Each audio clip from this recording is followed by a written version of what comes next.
logo, you'll have to unmute yourself. Oh, all right, hold on. You're live. All right, everybody. Are we recording? Are we rocking and rolling here? Yep. Okay, hi, everybody. This is Harvey Sluggo Wasserman. We're here on Juneteenth for the 141st, count them 141st Green Grassroots Emergency Election Protection Coalition call. We're going to start the hour with Dan Ellsberg, the great Dan Ellsberg. Going to have Norm Stockwell and other Dennis Bernstein and other folks who were closely affiliated with him, Dorothy Reich, to talk about Dan Ellsberg. But it is Juneteenth, and we are honored with the presence of the great Ray McClendon, the political director of the Georgia NAACP. Hey, where can I get a shirt like that? I'm a 2X, Ray. We got you. I need that shirt. So you look like you're in a church. I know you've got an event. We want to trouble you, if you could, please, to give us kind of an invocation for Juneteenth before you run away. Sure, absolutely. We take this time to celebrate and to honor Juneteenth because it truly is an American holiday. It represents freedom when America was living up to its creed that all men were created equal and have certain inalienable rights. So as we pause now to reflect, let's take a moment of devotion to the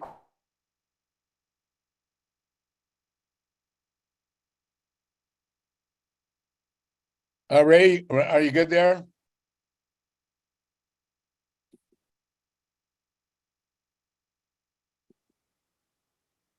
Is there anything we do?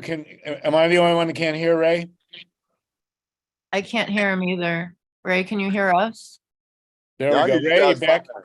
There you go. I hear you guys fine. Yes. Okay, now we hear you. So just okay. Go ahead.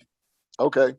So as we take this time, this is truly an American celebration, as I was saying, because it's a time when America absolutely stood up to honor its creed that all men, indeed all men, not just white men with property, had certain inalienable rights. So we honor and celebrate, but we also must solemnly take this day as an opportunity that the fight is not over. So let's take a moment to reflect in meditation. To the creator of the universe, we thank you for this time to celebrate freedom, a freedom that came through justice, although deferred, was not denied.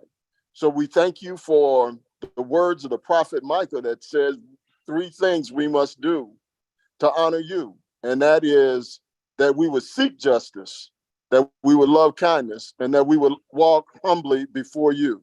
So on this day, as we celebrate, we not only celebrate the history of this day, but we look to a future that brings justice to all, where love permeates throughout this great country, and that we will continue to walk humbly before you. So thank you for this day. And we say this in the name of all who honor you. And everyone said together, amen. Amen. Thank you, Ray. Thank you so much. We know you got to run. We've been honored by your presence, and send me that T-shirt when you get a minute. All right, I got you. 2X. I'll grab one for you. Thank you, man. Take care. All righty. Thank you. All right, we appreciate that. Thank you, Ray. For those for the historian and me, the root of Juneteenth, many of you probably know, it refers to June 19th, 1865. The war. The Civil War ended at Appomattox on April 9th or thereabouts, and with the end of the war, essentially was the end of slavery. Lincoln had issued the Emancipation Proclamation officially on January 1st, 1863, but the war was still going on. And when the South finally surrendered, when Lee surrendered to Grant at Appomattox, it became official, but the word of the Union victory did not reach Galveston, Texas until June 19th, 1865. And at that point, it was clear that the slavery was over and that the 13th Amendment, as ratified by the Congress during the war, would in fact work. And so that's why June 19th is recognized as the official end of slavery throughout the whole United States, because Galveston apparently was the last one to get the news. So we can all take pride, as Ray said, in June 19th. It is a federal holiday, amazingly enough, and so we can applaud that as well. Okay, we also now are going to devote much of this coming hour to the great Dan Ellsberg. After that, at 6 o'clock Eastern, 3 o'clock Pacific, we're going to talk about some nuclear issues and other issues in Ohio. And I see we're also joined by Antonio Gisbert, who we're going to talk to about something going on in Oregon, which I think we'll all find interesting. But I do want to start, as promised, with the great Dan Ellsberg. I had the honor, actually, of being arrested with Dan Ellsberg at the Pentagon in 1980. We had an affinity group that we marched into the antechamber there, at the Pentagon at the front door, and they held us all there. And our affinity group was Dr. Benjamin Spock, the baby doctor, and his cohort, Mary Morgan, and Dan Ellsberg, Dan Berrigan, and Susanna Styron. And we all got arrested, and they booked us, and then we went out to dinner. It was your ideal kind of arrest, and Dan was just a wonderful, wonderful guy. So we have a number of people who knew him and worked with him, who are with us to basically speak their piece about Dan. I wanted to start with Norm Stockwell, the publisher of the Progressive.org, and then Dorothy Reich of the Santa Monica Democrats and the Progressive Democrats, and then Dennis Bernstein, the host of the Flashpoints show. And Dan Ellsberg, I've been reading a lot of eulogies or obituaries for Dan. I mean, he was truly an amazing guy. I don't know if we've been joined. I asked Randy Keeler to join us. I don't know, Randy, if he is on, but among the things that I read, and then we'll go to Norm Stockwell, is that Dan Ellsberg, when he was kind of becoming radicalized, went and heard a speech by a draft resistor. And he was inspired by this draft resistor, and it led really to a lot of Dan Ellsberg's radicalization. And the name of the draft resistor was Randy Keeler, Kehler. And Randy Keeler is an old friend of mine. He lives in Western Massachusetts, and he went to prison for quite a while, rather than cooperate with anything having to do with the Vietnam War. And I hoped Randy might join us. I don't know if he will, but keep your eye out for Randy Keeler, if you would. Let's start now. Norm Stockwell, I know you worked with Dan Ellsberg. You knew a lot about him. Can you tell us your feelings about Dan, and then we'll go to Dorothy Reich. Yes, thank you. Thank you so much, Harvey, and thanks for the invite. It certainly was sad news, I guess not unexpected, since Dan had written to all of us and told us that it was coming, but it was still sad to see the news. And here at the Progressive Magazine, we have kind of a bookend relationship with the Pentagon Papers, because at the beginning of the decade of the 1970s was Dan Ellsberg's famous Pentagon Papers case, which made a great strike in favor of the freedom of the press. And at the other end of the decade was our own case at the Progressive Magazine, when the government preemptively attempted to keep us from publishing an article about the H-bomb, and we did get to publish that article. So we have a great affinity for that period of Dan Ellsberg's work. But you know, he has so much more in his life, and I just wanted to quote really quickly from three things that Dan Ellsberg had in the Progressive Magazine during the 1980s and 1990s. In a 1989 interview, he said this really moving thing where he said, "Of course I get discouraged, but what this is about is preserving life on Earth. And life on Earth is marvelous, a miracle. Every moment that we can prolong life on Earth, that is worth anything that we can do." Later in an article that he wrote right around the time of the end of the Soviet Union, and he wrote, "It's misleading to describe the United States and the Soviet Union as having military-industrial complexes. They are military-industrial complexes. It's a defining characteristic that our economies, our research and development, and the mainsprings of our industrial base are centered on military spending. Our elite's short-run point of view has always been to sustain the addiction of our economy to military income, to keep that regular fix of military spending flowing through our veins." And then finally, one last quote. This was an article he wrote right at the beginning of the Persian Gulf War in 1991.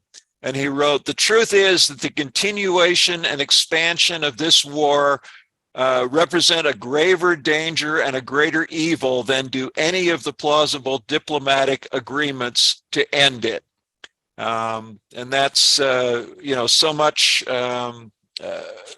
so contemporary as well as historical. So Daniel Ellsberg will be greatly missed here at the Progressive Magazine, and those quotes that I read and links to a bunch of his articles are available through a free weekly email newsletter that we do. I'll throw the address in the chat if people are interested in subscribing to it and getting stories like that and many more from the pages of the history of the Progressive Magazine.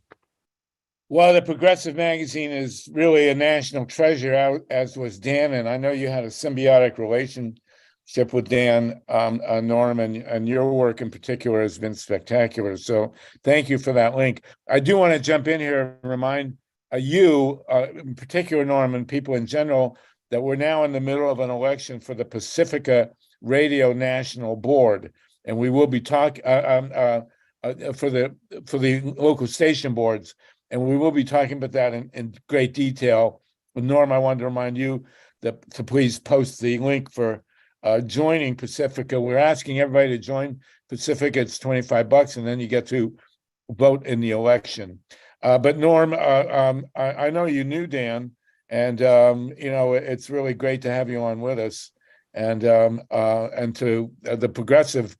I remember Erwin Knoll, your predecessor, by a few decades, and the whole mishigas with the Pentagon Papers, followed by the Progressive Papers, and it's a really major chapter in our history. And we'll go to Dorothy Reich in a minute, but I do want to mention that in the light of Dan Ellsberg's career, just before the beginning of this Zoom call, I read that we are like one step away from the potential extradition of Julian Assange.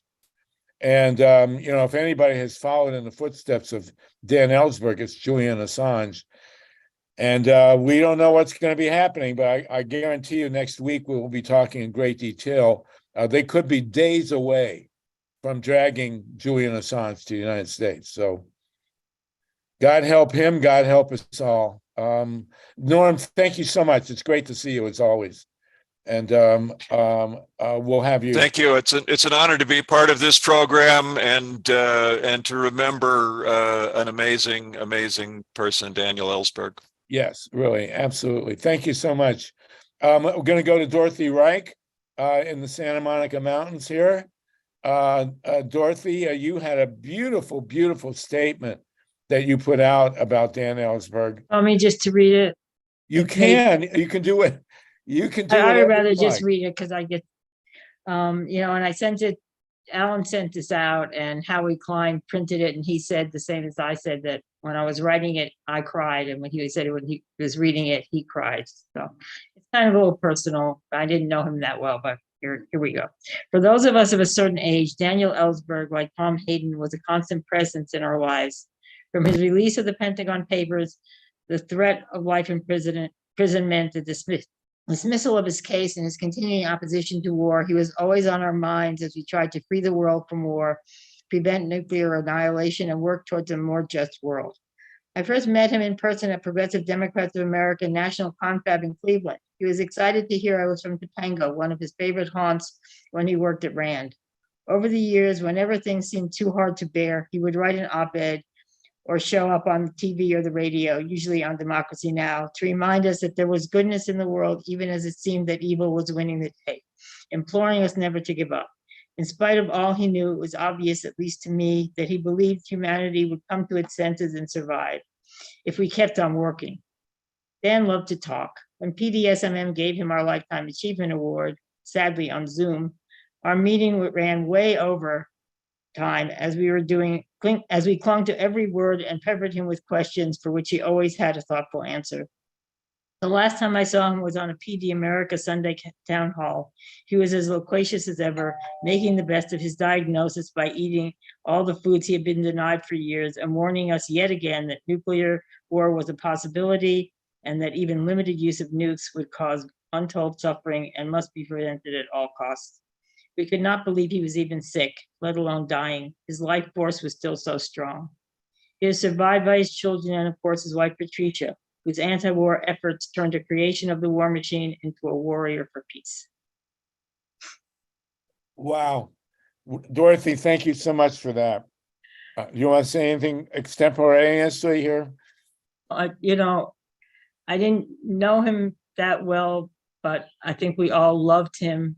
Even, he just was part of our lives. He was always there. He was always in the ether. He was just part of the world we lived in. And I want to give another shout out to Patricia, because whatever we say about who turned him around, it was Patricia who took him to his first anti-war demonstration. And if it wasn't for Patricia, I don't know what would have happened. I don't know that Dan would have become a peace activist without her. So thank God for her. And we just loved him. And he was just there for us. Like I said, like Tom Hayden, like Harry Belafonte, like a lot of people, those of us of a certain age, took for granted that they would just be immortal, that they would always be there to guide us and to cheer us on and to make us feel that everything would eventually be all right. And now I don't know. Yeah. When I heard Dan had cancer and that he was going to pass, I didn't believe it. Frankly, I said, no, that can't happen. Dan Ellsberg can't die. But here we are. But, there's so much to learn from his life. He was a wonderful, wonderful guy. Dennis Bernstein, are you with us, Dennis? Can I unmute you? Thank you so much, Dorothy. Greatly appreciated. Dennis, go ahead. I think I'm unmuted, yes? No, you're good. You're good. I'm good. Okay, great. Well, I want to tell two quick stories, and my friends who are very close to Dan, my close friends, say he sort of went out like a star, the way he came in.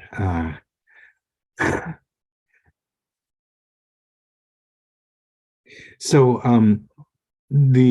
I interviewed Dan right before we all closed down for the COVID.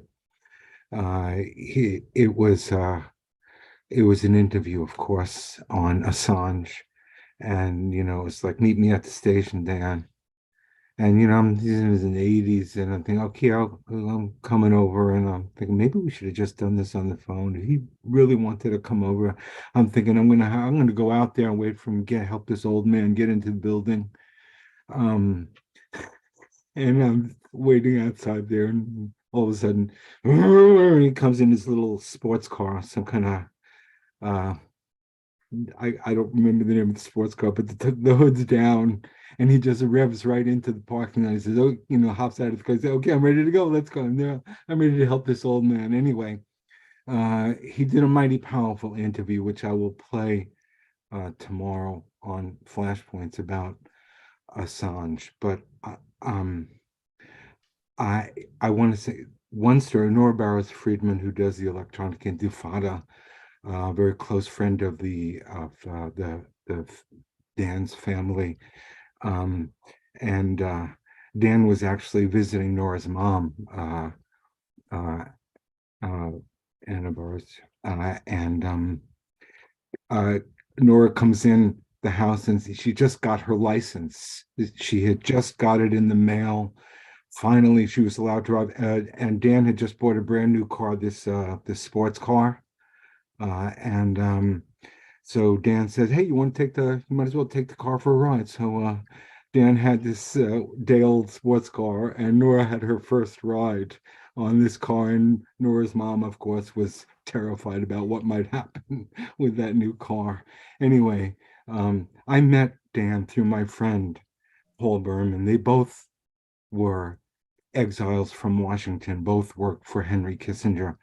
I met Dan through Paul, so I had a very close, I came in a very personal way. They were both crazy, and really they had both essentially tripped out of their I think Paul's job was to create those charts that told you how much damage a nuclear weapon did if you were 10 miles away, 20 miles away, 30 miles away.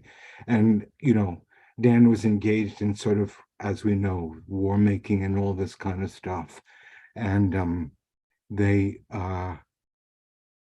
were amazing. They were committed to the work they were doing for the government. They were ready to sort of do the work that they thought was the right thing to defend against the dangers of the world. And they both were transformed by women and by knowledge and so my first program for Pacifica Radio was at a protest to close down Rocky Flats in Colorado. And I was all scheduled. I showed up there with a tape recorder I didn't even know how to use. And I was supposed to interview Dan Ellsberg and Allen Ginsberg. They were both at the Rocky Flats plant, planning to sit down and be arrested, stopping the nuclear train from coming into the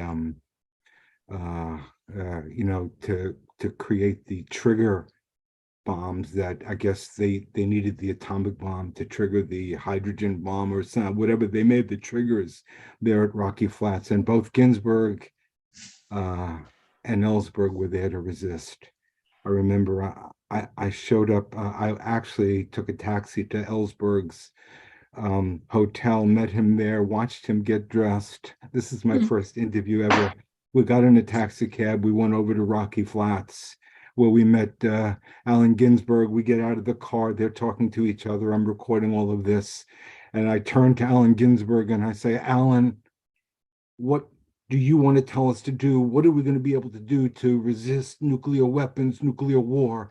And Ginsberg looks at me. He looks at Dan Ellsberg. He says, "I'm not going to do anything to resist anything. I'm going to make love to plutonium. I'm going to embrace it on the tracks." And, I didn't quite get it, but Dan was practically on the ground. And then I guess I was getting a quick lesson in Zen Buddhism from Dan Ellsberg and from Allen Ginsberg. Anyway, we made a documentary. It was called "What's Really Happening at Rocky Flats."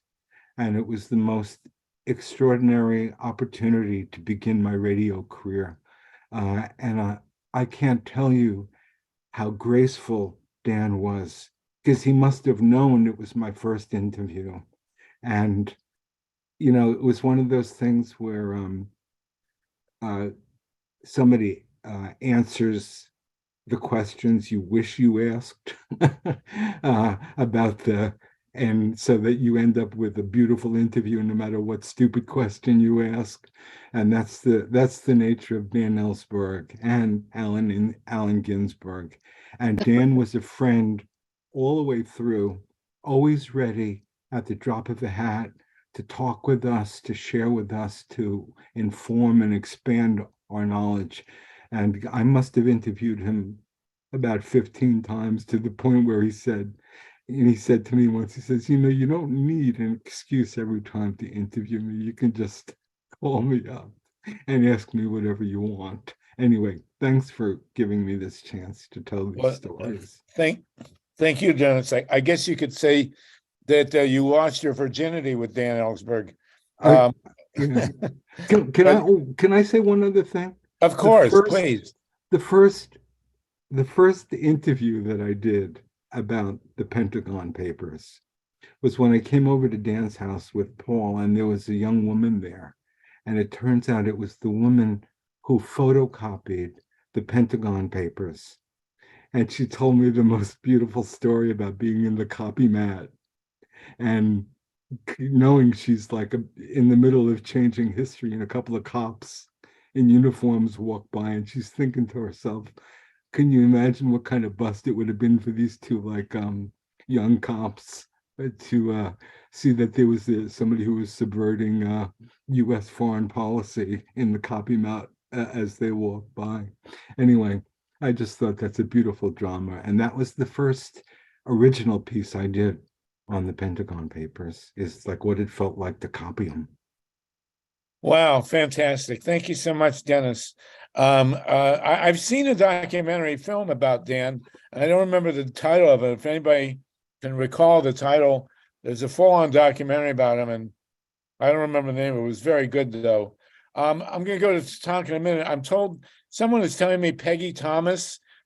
Did you want to say something? If you do, please raise your hand. And I will unmute you. I don't know if you have the possibility of doing it yourself, but let us know if you want to speak. Let me go now. Actually, Tatanka, Ruth was prior to you. Can we do Ruth and then Tatanka, please? Ruth Strauss, let's get you unmuted. Go ahead. Ruth Strauss, Yeah, the documentary that you're talking about is just fantastic. And even before you said that, I raised my hand because I wanted to tell people. It's called The Most Dangerous Man in America. And it is fantastic. It's riveting. It's fun. It's political. It's historical. Everybody has got to watch it. You will be glad you did. Thanks. Well, thank you. Okay, I got a quick quiz for you here. Richard Nixon actually called two men the most dangerous man in America. One of them was Dan Ellsberg. Who can tell me who the other one was? Does anybody know? It was Tim Leary. What a pair. Dan Ellsberg and Tim Leary, both referred to by Richard Nixon as the most dangerous man in America. And of course, he was right. So there you go. It was right both times, as a matter of fact. Okay, Tatanka, please go ahead. Thank you, Ruth. Thank you for that. Yeah, we lost a miracle of a man. Mentioning Tim Leary, one of the conversations Dan and I had, maybe why he said that, was the effect that he thought that the woman who dropped acid with JFK, the effect it had on his life and on our history altogether, which that's another story. So I want to talk about a couple themes. One is the miracle of life, which he talked about. The other is the admonition, don't wait. And Dorothy is correct. I mean, Dan always, when he was asked to talk about Randy, he would always say there were two things. One was Randy Keeler, who he strongly identified with from, Harvard on into the military and all that, and taking his active conscience with War Resisters League. And the other was Patricia. So it was hand in hand, living with a woman who was protesting against the war. Dan used every opportunity to say, don't do what I did. Don't wait years before millions others die. He had to live with that his whole life. He brought it up until, 6 weeks. I had my last conversation with him was, I'll treasure it. I didn't know it was going to be the last, but about 45 minutes. It happened to be 2 days before the doctor gave him that 1-month diagnosis. And he didn't want to get off the phone. He was just so full of enthusiasm and said, have you up to Kensington? Patricia and I want to have you for dinner. It's been too long. We'll spend a whole afternoon and evening. And then, it was time for him to go. At my wedding with Joy Marcus in 1979 at the Bach Dancing Dynamite Society out on the coast in Half Moon Bay, he was, one of our dear friends who gave this incredible speech, holding up Michael was probably, I don't know, just months old. I don't even think 3 months. And he held him up and he talked about the miracle of birth together with the miracle that we're even here and all the miracles it took, all the people we now know that saved us from nuclear annihilation. He was always, as people mentioned, ready to answer questions, and explore. His curiosity and his exploration was just endless. He also shared with me, the date he was going to come forward with all the stuff he had that he hadn't been revealed since the Pentagon Papers and since, a few years ago when he came out again and risked decades more time in jail. He said, I can't sit on this stuff anymore. And he would be the first to say, don't just see my film. The producer of that film, the award-winning film, also produced The Boys Who Said No, which is the story of the Vietnam draft resistance. And we spent a couple of days together with about 50 of us at David Harris's home and then over in San Francisco to film that. And so The Boys Who Said No, and for those of you that are too young or don't remember, that name comes from the iconic poster. World War II used to have the Jane Mansfield posters and stuff of GIs, Well, we had the poster of the three Baez sisters, sitting on I think a rock wall in Carmel with the skirt, legs crossed, just skirt up prudently above their knees. And on the top, it says, girls say yes to boys who say no. So that's what it's in reference to.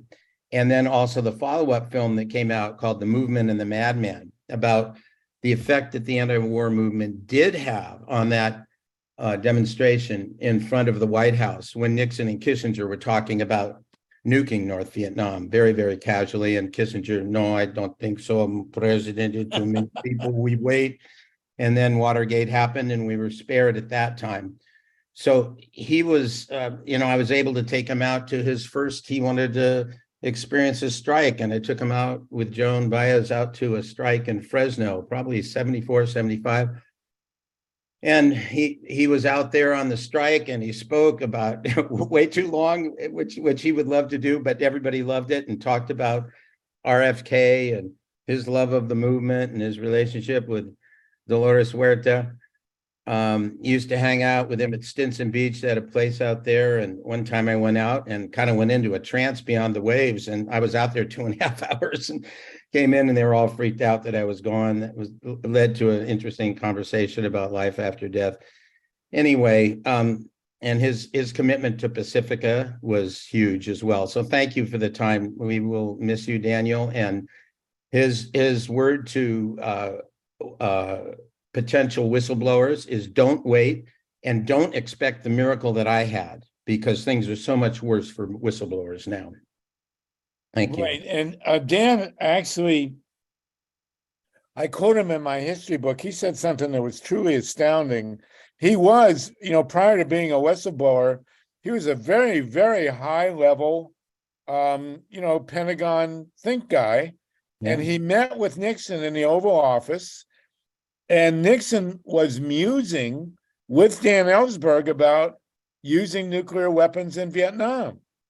Mm-hmm. And Nixon really wanted to use nuclear weapons in Vietnam, but he told Dan Ellsberg that the country would go nuts and the students would tear the place apart.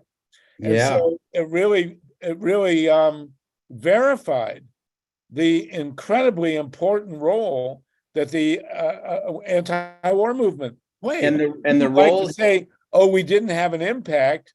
Here's Dan Ellsberg confirming that the movement against the war in Vietnam prevented Richard Nixon Yes. from using nuclear weapons in it, Vietnam. it did have an impact, definitely. And he also, the role, which isn't written about much, he knew that one bit of confrontation and that tension around the bridge in Berlin, if there had been one shot fired, it would have been on the ground. It was all set up for nuclear war to happen. There was no hotline. So he lobbied for years behind the scenes, even before the Pentagon Papers, to have a hotline between the president of the United States and the president of the Soviet Union to prevent World War III, to at least have a conversation. That was Dan's work as well.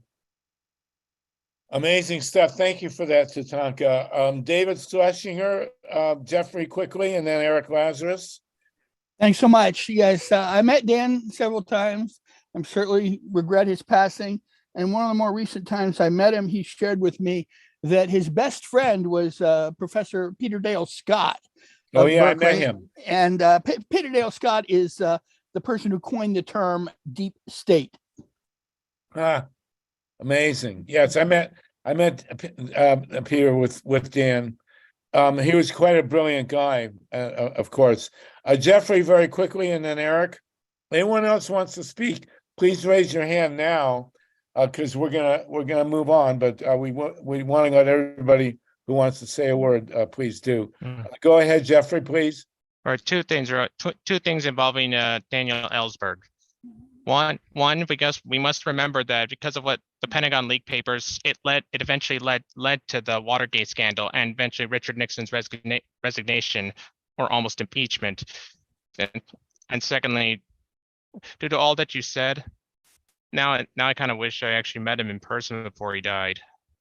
He was a very, very good guy. You know, a lot of people who are famous or do things aren't such great people and aren't fun to be with. But Dan was a wonderful guy. And when you see the movie, The Most Dangerous Man in America, you'll see the role that Patricia played. It was very central. I don't remember The Most Dangerous Man in America talking about Randy Keeler. That I must say, I knew Randy Keeler very, very well. And Randy paid a very heavy price for his resistance. He was in prison for quite a while, and it caused him tremendous physical hardship. As many people who went through the prison experience, Randy really had a lot of back pain and many other things he paid for. But when I read, and I didn't know this until I was reading the obits after knowing Randy for decades, that Randy inspired Dan in many ways. It really confirmed that syndrome a lot of us know as organizers of, you go around the country and you give speeches and, there's 3 or 4 people sometimes, and you never know if it's just a big waste of time. And here Randy, who gave many, many speeches, happens to give a speech that inspires, of all people, Dan Ellsberg. I mean, so it's just like, I had a conversation once with Jeremy Rifkin, and we were talking, and this really applies. We were talking about all the times we went all across the country and spoke to like 2 people, and Jeremy said this amazing thing. He said, when you show up, no matter how many people there, even if it's 1 or 2 or 3, you got to give the whole speech, because one of them might be a Gandhi. And in this case, it was Dan Ellsberg. I later heard, by the way, that that speech was that phrase was not original to Jeremy Rifkin. In fact, there's a piece in Bertrand Russell's autobiography, Bertrand Russell, the great peace activist, and he once called a mass rally for peace in Trafalgar Square. in the heart of London. And one person showed up, but it was Gandhi.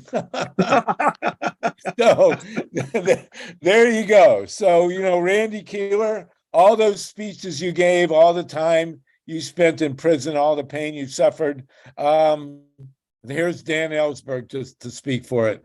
Eric Lazarus, and then Yeah, Vinny. just very briefly, just had a few minutes with Dan Ellsberg right before the war on Iraq began.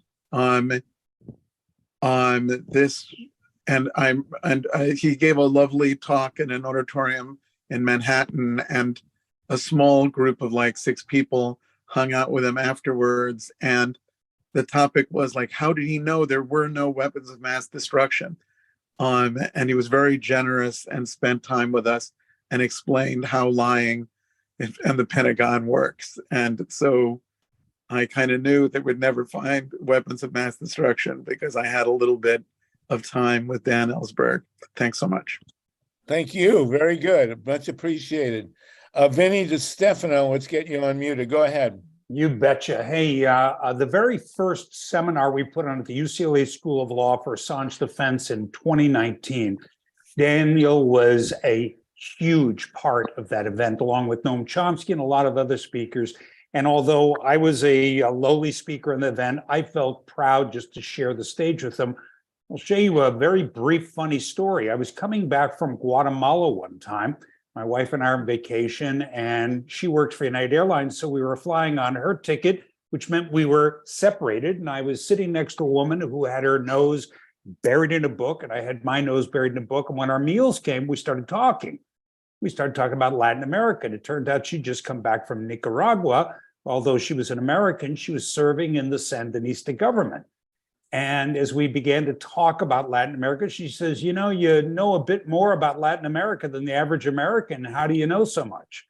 I said, well, I read everything I can get my hands on. She goes, what have you read that's very good lately? I said, well, I don't know whether you know this guy or not, but Daniel Ellsberg just released his book, Secrets, about the Pentagon Papers. And I said, if I was going to read anything, that is the book I would pick up. And she laughed. She goes, so you're the one. I said, what do you mean? I'm the one. She says, nobody read that goddamn book. And I said, how do you know? She said, because Daniel Ellsberg is my father. It was Mary Ellsberg. Wow. And it's the closest I ever got to him, other than the night that he made his release of information that he was dying of pancreatic cancer. We were doing a screening of the movie Ithaca, and I got to tell you, it was a gut punch to me. In a world full of idols with feet of sand, there was a man made out of utter granite. His light will not pass our way again. I cried when I heard that he died. Well, maybe he didn't. Yeah, he's living in Florida with all the other people, with Jimmy Hoffa and JFK. He's hanging out with Joe Hill. Yeah, yes, he is. He is. Ron Leonard. Thank you. I just wanted to mention that I thought Daniel was not only a hero to me, he was a hero to a generation, and that generation can transfer what we learned from Dan, which was to fight the righteous fight is the greatest joy in your life. And we all learned that by listening to him. I got to thank him a couple of times for what he did, but that experience will transfer through us who saw him and knew him in the day to every generation going forward, because this is the joy we can transfer forward. Very well said. Thank you, Ron. Thank you so much. And Wendy Liederman, go ahead, and then Steve. Thank you. I'll just kind of segue from that. I guess I just kind of wanted to throw my word in, coming from the generation. Like I think I was born the year that you got arrested with him in 1980. Right.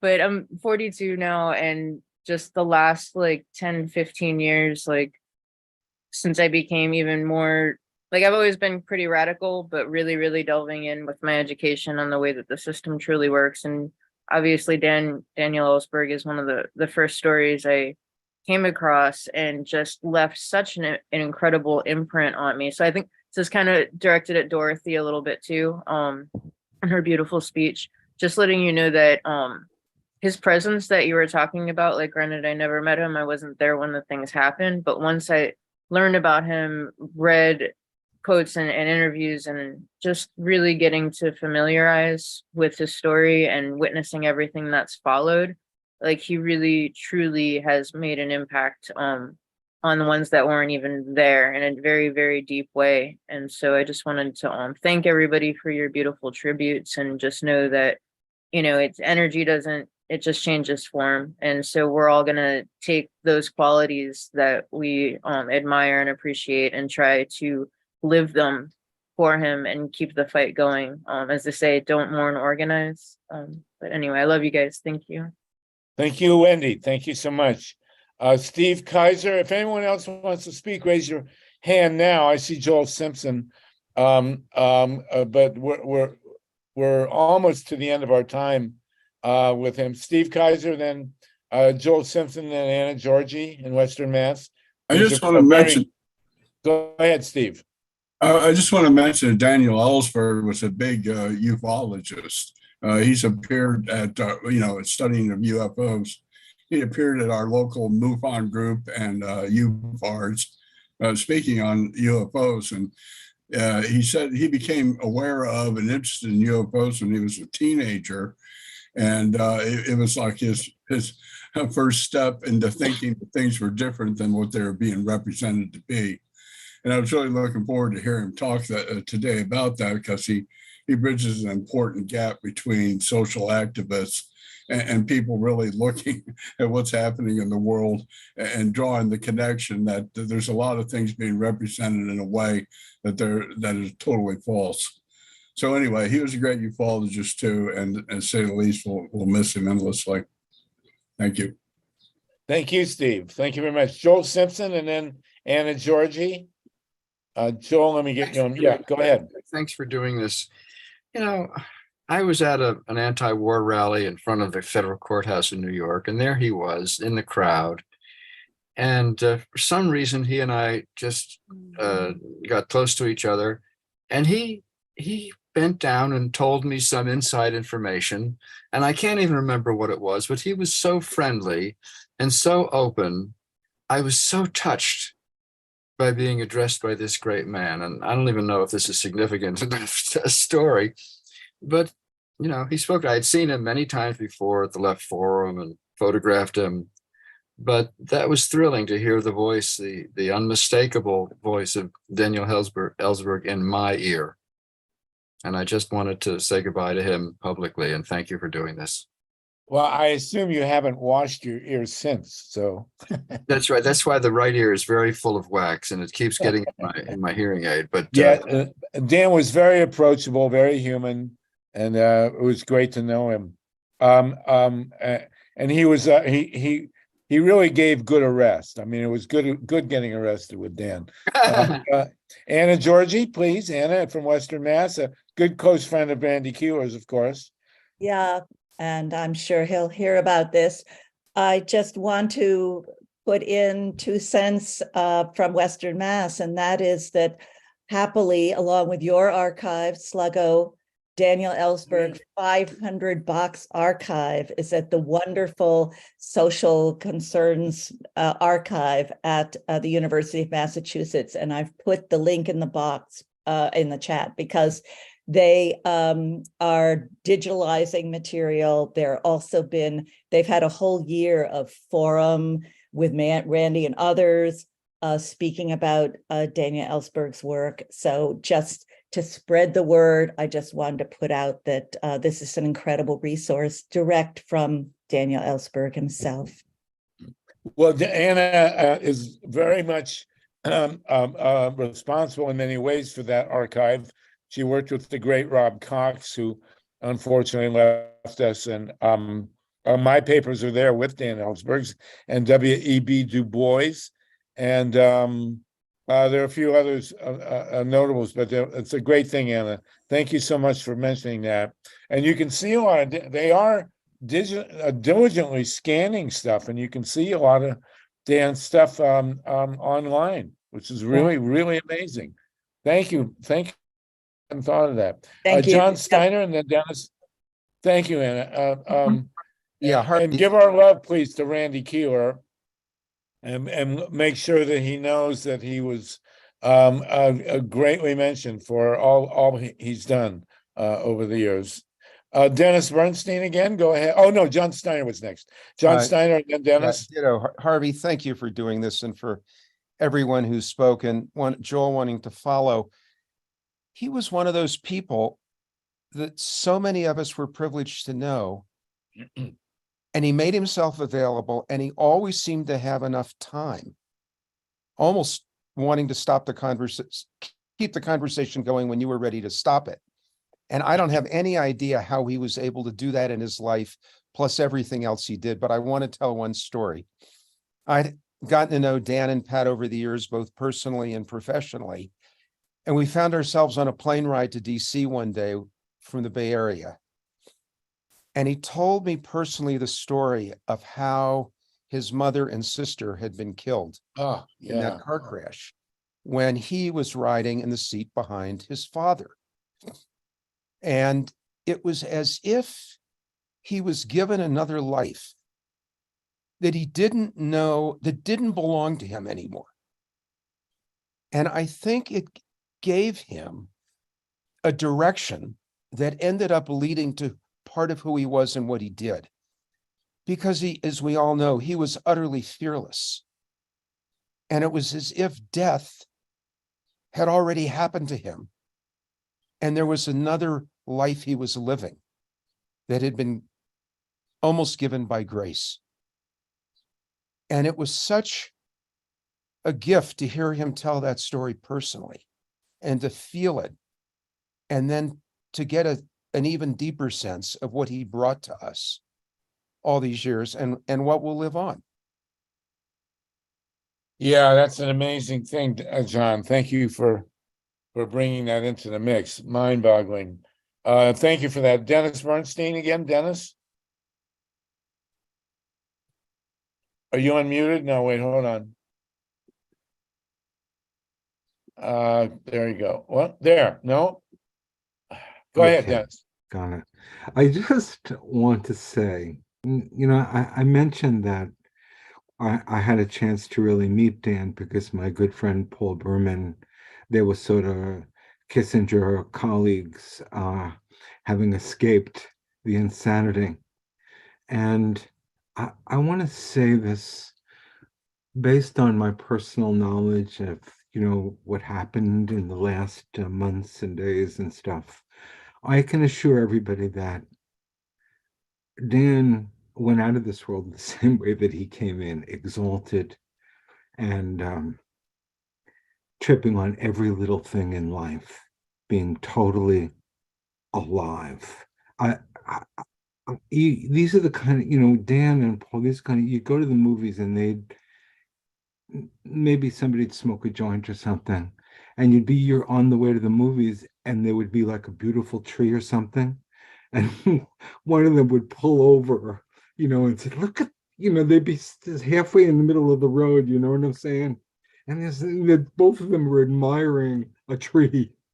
We're in the road here. We got to, you know what I'm trying to say? So what I'm going to do here right now is I'm going to burn one for Dan and Patricia and the extraordinary. I love that Dan, you all must have heard that he had given up salt and then he started eating salt again. Did you hear this? That he was going to do all the things he had to give up to,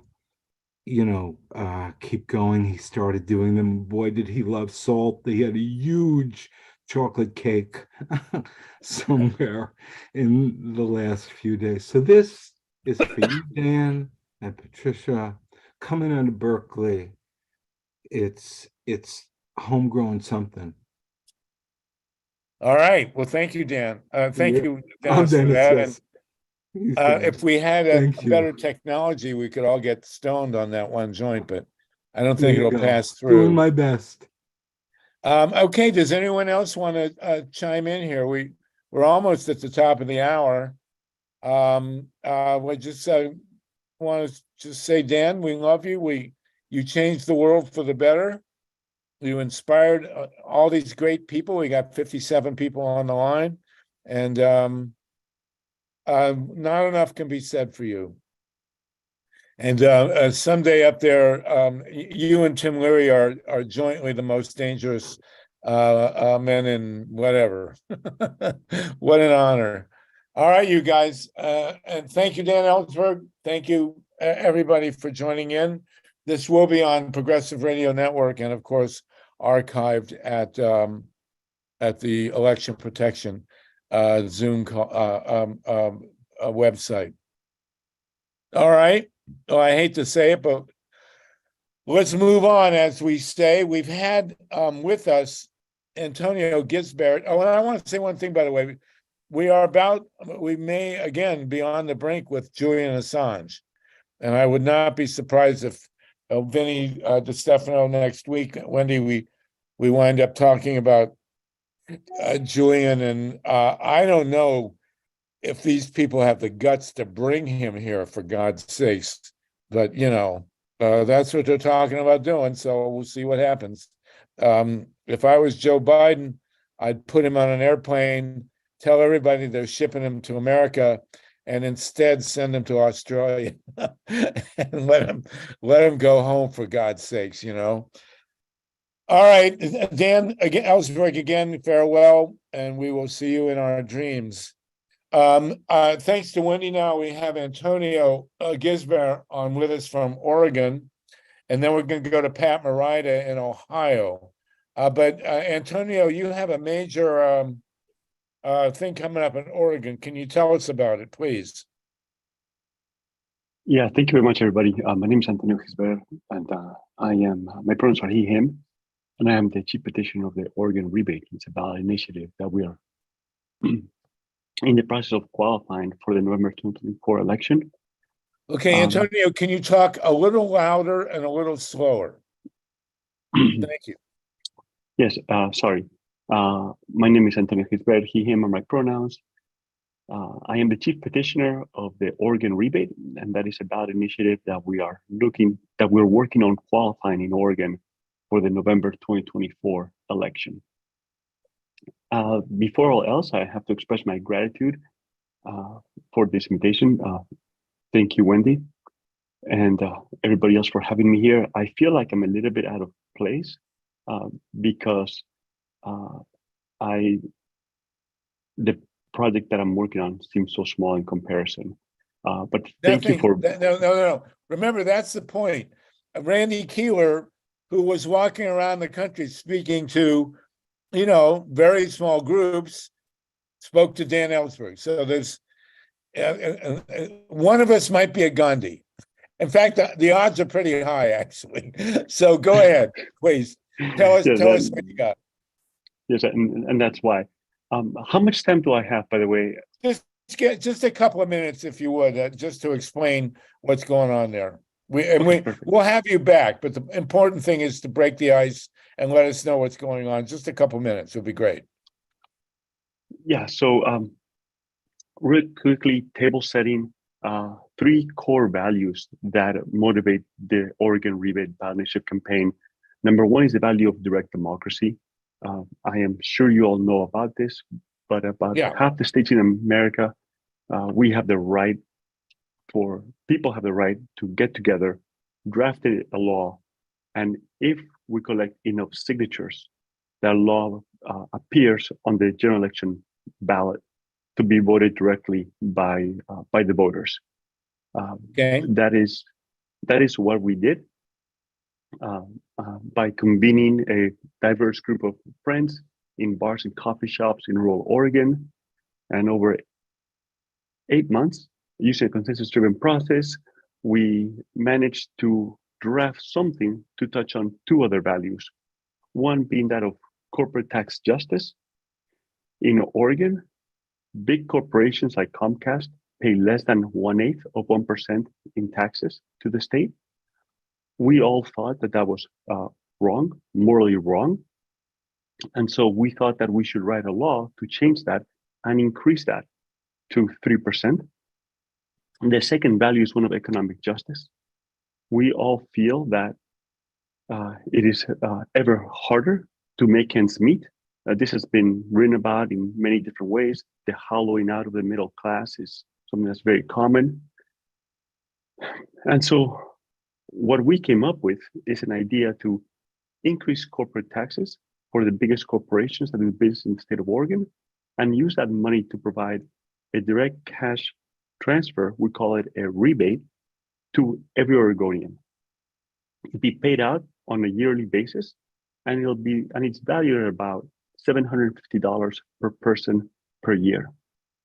This is going to probably rhyme with the Alaska Permanent Fund dividend because we're inspired a little bit by that.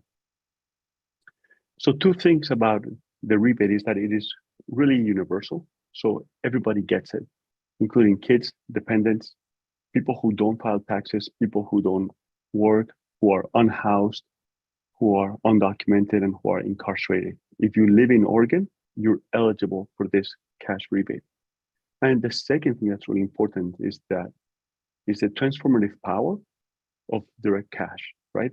Cash not only does provide freedom and opportunities at the individual level.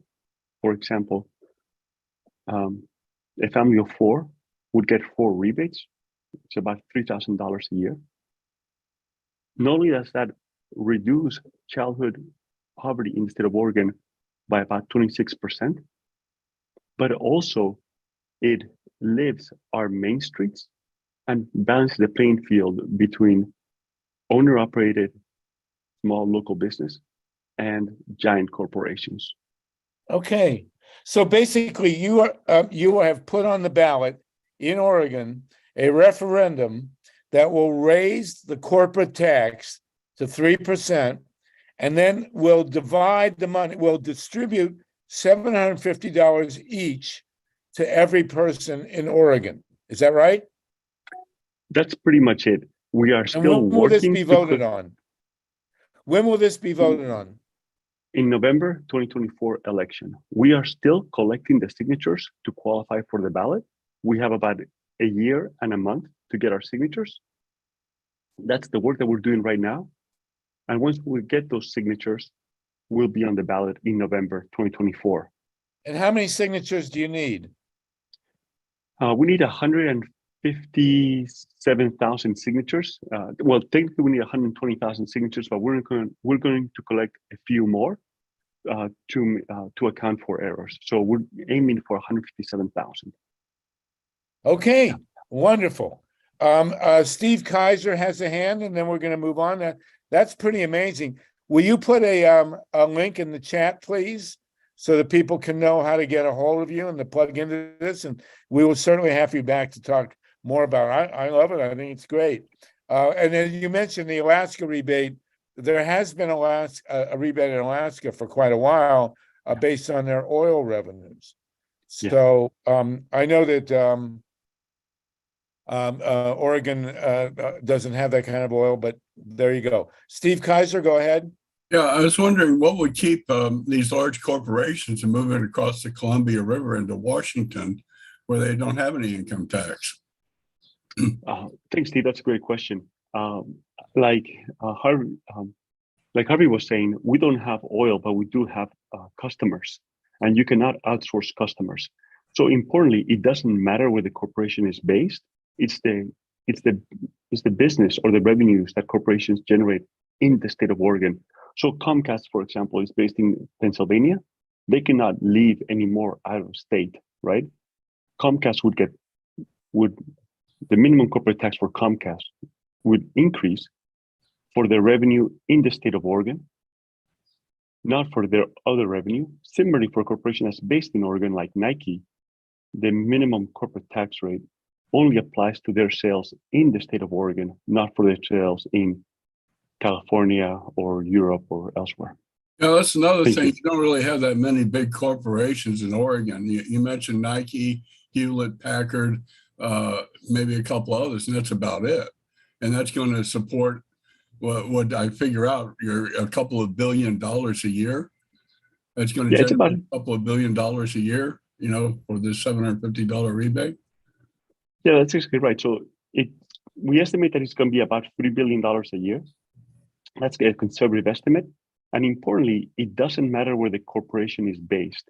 What matters is the revenue generated by those corporations in the state of Oregon.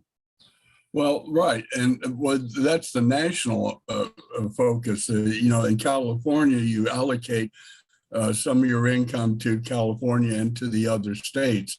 I don't know about Oregon's offhand, but it just doesn't seem to me that you've got a sufficient base. And what will happen is those corporations will do what they can to move out of the state. I don't mean Yeah, but he's saying it's not based on that. Let me see if I'm right about it. It says it's not based on corporate headquarters, it's based on sales in the state. That's exactly right. Well, you're talking Okay. about the sales in one state out of 50 in Yeah. Oregon alone? In And Oregon, that's gonna yeah. generate $3 billion of revenue. Yes. I like to see That's your good. numbers, but don't need to belabor this. I like to see the numbers. I'm Well- a tax accountant. That's why I belabor this. I just don't see it, but I appreciate your inspiration. Thank you. Well, I assume, Antonio, that you're also going to be taxing pot sales. Is that correct? And I know Oregon's a big, well, we won't go into that. Okay, Ruth Strauss. Thank you, Steve. Ruth, then Dave. California and then stuff's we'll move better. on. Ruth Strauss and David Yeah, Schlesinger, and then we'll move on.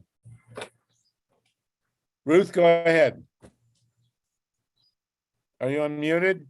No. Go ahead. Now, I think I got you. There. Oh,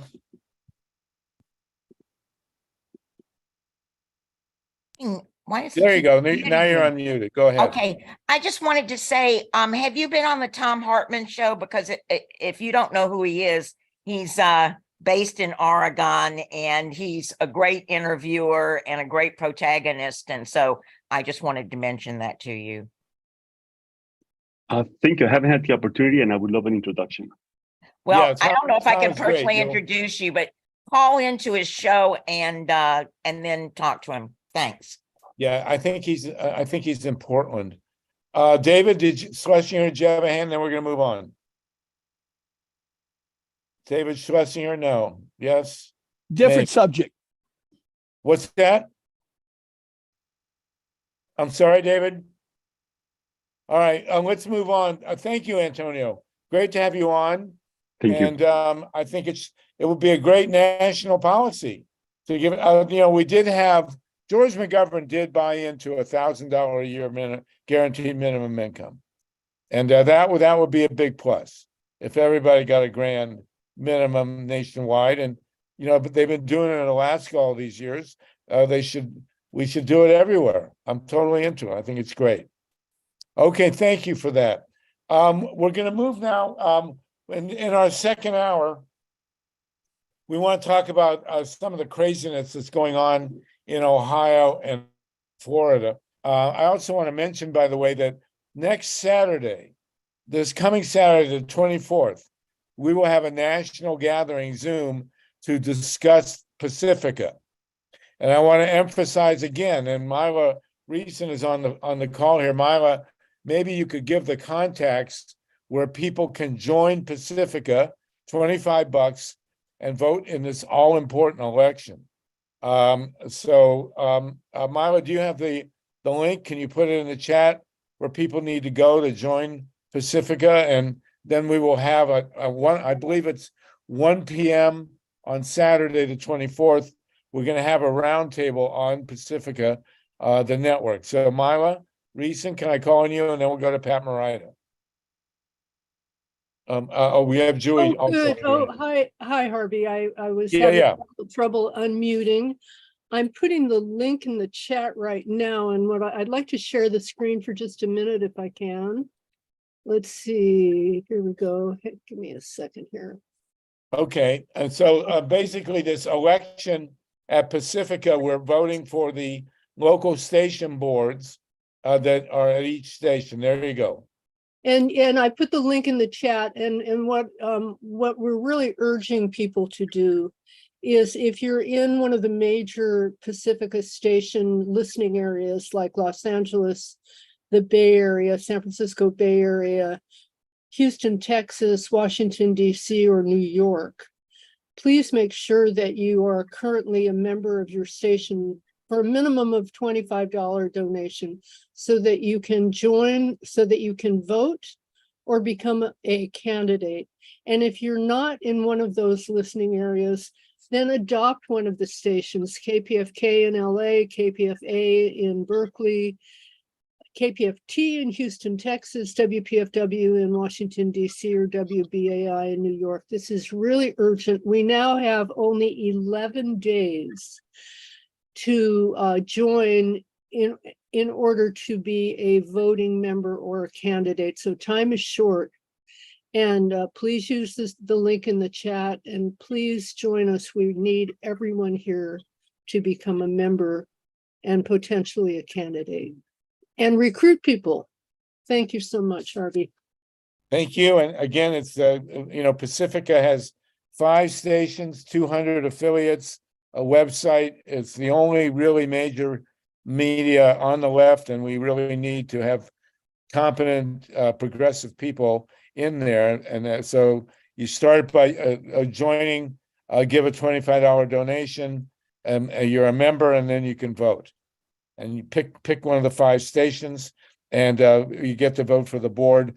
I will, by way of disclosure, say that I am currently the chair of the KPFK board in LA. Mila is a longtime member, and we just need good, solid people on these boards, or Pacific is not going to make it.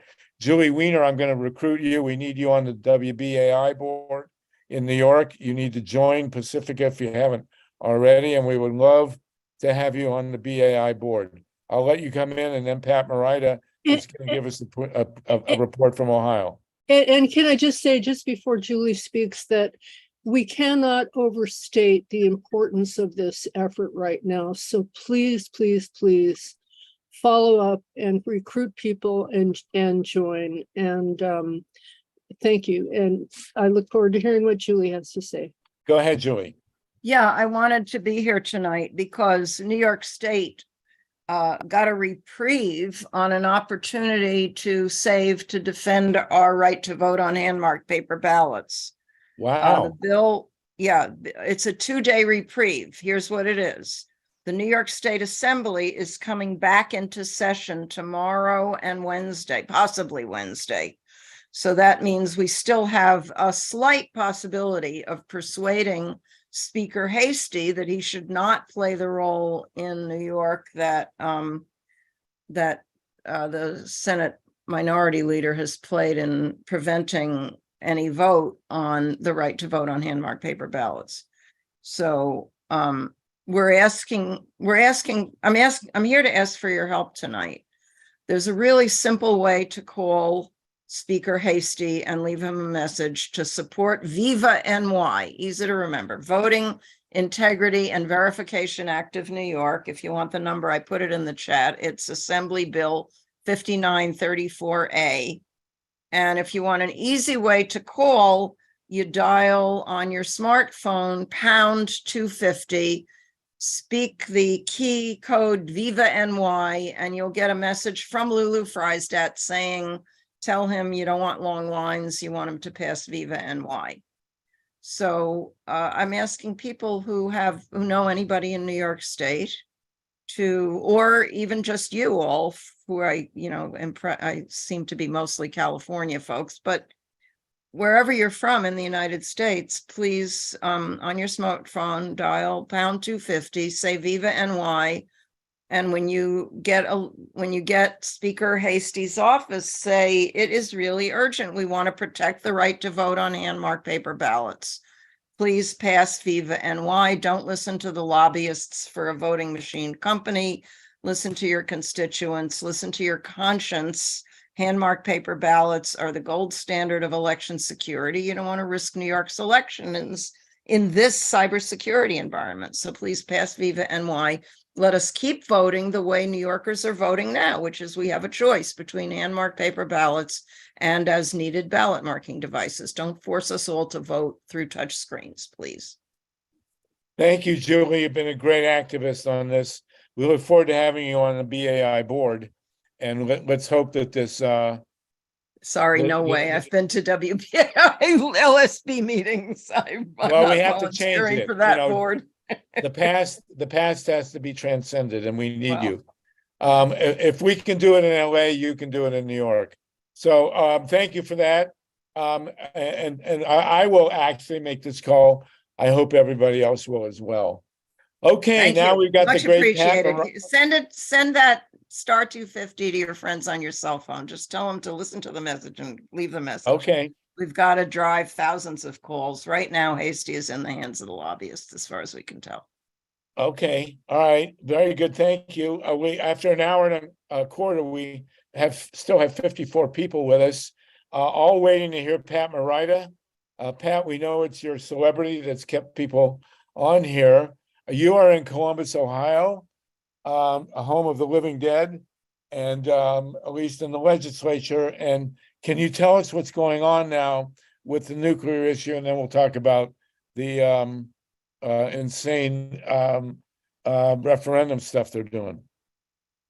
So, well, I want to say I'm a coordinator with the Ohio Nuclear Free Network, and we call it ONFN.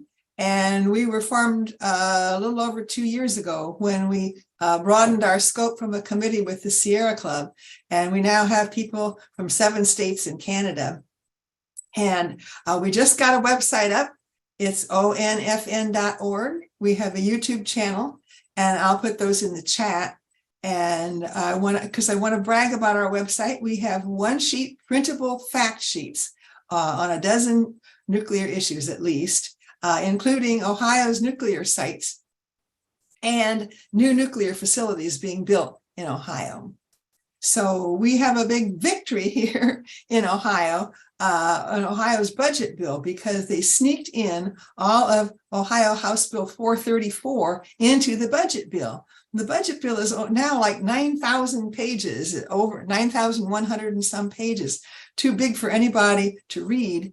But this agency, this new Ohio agency, we've been fighting for over 6 years in 3 different legislatures. It would create an entity called the Ohio Nuclear Development Authority. This authority would have no public input. It's been put into the development department in Ohio, which outsources its projects to the very secretive and semi-privatized Jobs Ohio. So there'd be no way to find out how much is being spent on this by this agency or who's getting paid. It's geared to benefit 1 small company in Northeast Ohio that wants to do research on thorium. And we found out about this being put in the budget bill. And since it didn't pass in this last legislature. And so 15 people sent written testimony. I testified in person. People called the chair of the finance committee and so forth. So miracle of miracles, it got taken out.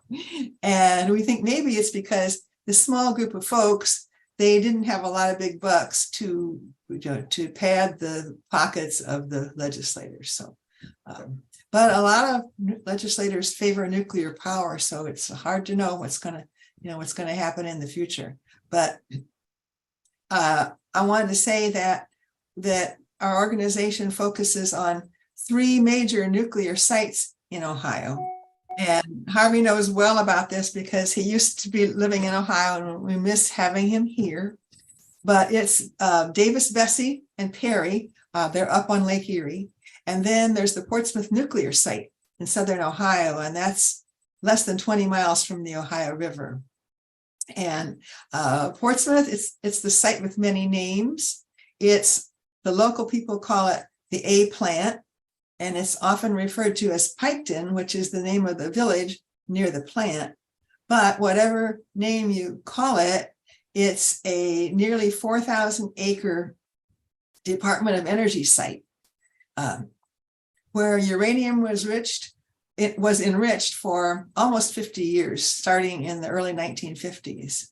And the operation used as much electricity as New York City, and the process buildings covered unbelievably covered about 100 acres under roof. And 2 coal plants were built to supply its electricity. And really, unfortunately, during that time, the Department of Energy brought in high-level radioactive waste, and they ran it through all of the 3 process buildings, and they contaminated the entire site with transuranics, including plutonium, neptunium, americium, and also a wide variety of other radioactive elements and so forth, a lot of technetium, and of course, heavy metals and other radioactive elements. So on June 10th, and I'm seeing that some things, Steve is putting some things up on the share screen, but we had a citizens forum, and there were 3 topics that we covered: radioactive contamination, environment and public health, and then the future of the site.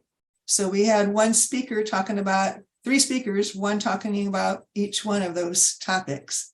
So our first speaker was Dr. Michael Ketterer, who talked about radioactive contamination. He's an analytical chemist and professor emeritus of chemistry and biochemistry at Northern Arizona University. And he talked about the radioactive contamination that he found in samples he's personally taken and has had some others taken also. There's a copy of our forum flyer, and those links are to information that the speakers actually gave at the talk. So anyway, back to Dr. Ketterer. He has access to one of the world's newest spectrophotometers there at Northern Arizona University.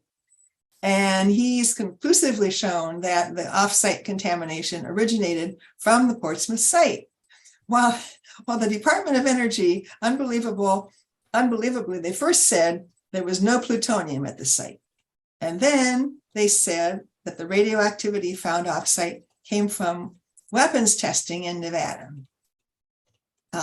But just this month, just a week ago, a study that has been released, and this study took them 4 years to do this testing and try to cover up what they found. But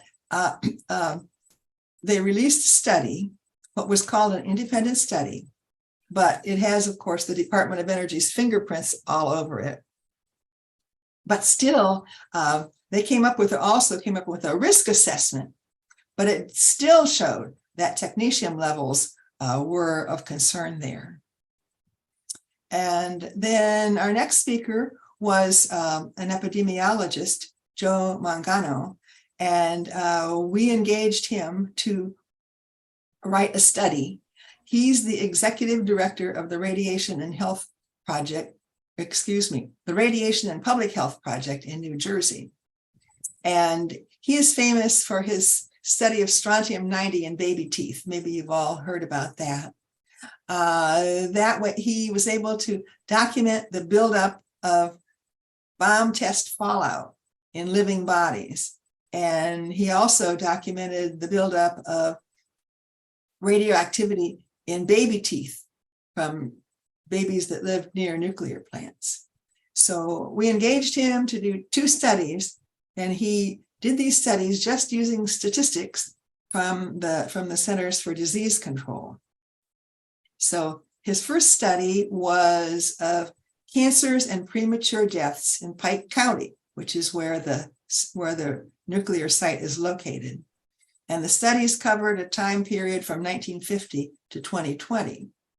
And among people aged 0 to 74, all-cause mortality in Pike County, it just soared to 85% above the US, nearly twice that of the nation.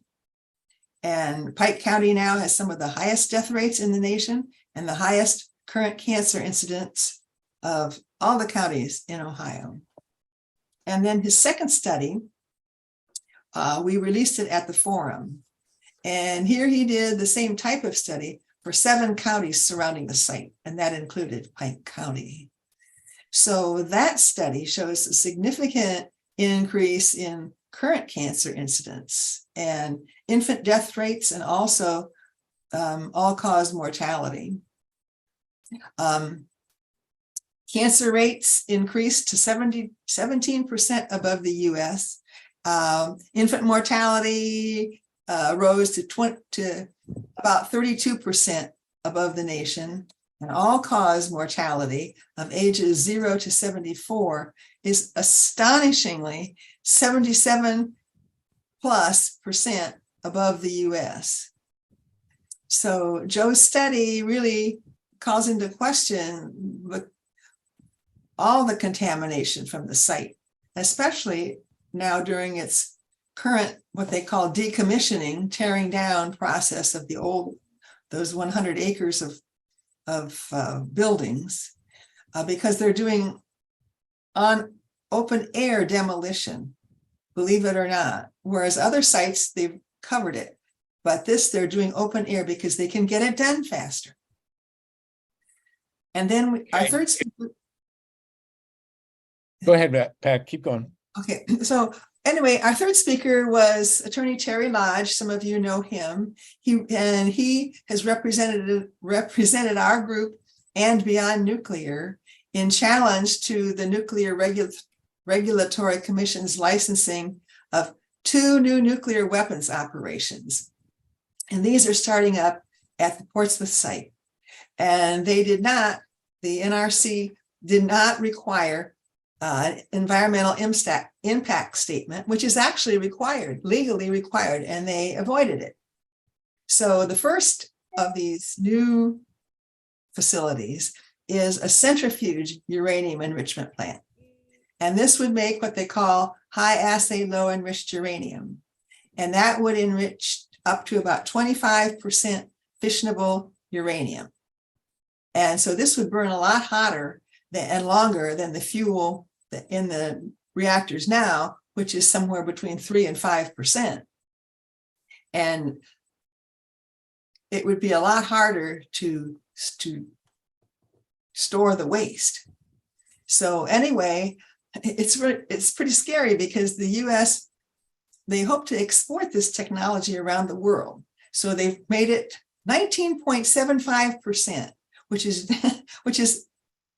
way too low, way too precise, but 20% is illegal to export. So they want to export this. They want to build new nuclear reactors in the US and around the world. But it's very easy to enrich uranium from 25% up to 95% for weapons. And it's a huge weapons proliferation risk. So then there's another new nuclear industry. Okay. And Pat, how much more you got? well, I planned for 15 minutes, but Okay, go ahead. Just finish up. Go ahead. 5 minutes maybe, or less than that. Okay, that's good. Go ahead. Okay, so the depleted uranium, they're going to be using that that's left from this process. They didn't know, instead of being waste, they're now going to use it to make a precursor for depleted uranium weapons, shells and tanks. And we all know that the US and the UK, they're now sending DU weapons to Ukraine. So Terry and other lawyers, they're working with us in challenging 2 new nuclear reactors that they're proposing at Portsmouth, an Oklo fast reactor. And so we want people to be aware that that Portsmouth is slated to become one of the nation's hugest military sites. They have plans for fuel fabrication, and they're even talking about reprocessing of nuclear waste. So I'll just stop there, and I'll end with inviting people again to visit our website. I'll put that in the chat, and people can contact me if they're interested in joining our group. Did you cover everything you needed to cover, Pat? Is there any more? Yes, I did. Well, there's always a million things to cover, but I think you were going to talk about some of the other things going on in Ohio, maybe. Right. Well, your work there, and we still have 51 people with us. Your work is just incredibly important there. Piketon, Portsmouth, and also the other Fernald. Those places in Southern Ohio are just hell on earth in terms of radiation. And your work, Pat, year after year has been astounding. So we really want to thank you for that. Mila has a hand. Is there any? Well, go ahead, Mila. Are you unmuted? Now I am. Thanks, Harvey. Pat, your work is just so important, and I really appreciate. I could listen endlessly to this stuff. I'm kind of nerdy in that way, and I was just wondering. I mean, the open air demolition is clearly a way. It's just outrageous, because they really should be guided by doing the thing that is the least problematic, not the most problematic, but there we go. It's just they just don't care. And I have a problem with calling depleted uranium depleted, because it's a way of kind of linguistically fooling people into thinking that something isn't radioactive and isn't dangerous and toxic. And for years, I've studied this horrible use of what would otherwise be radioactive waste that would be very costly to dispose of and to sequester from the accessible environment, and instead it's being used for weapons.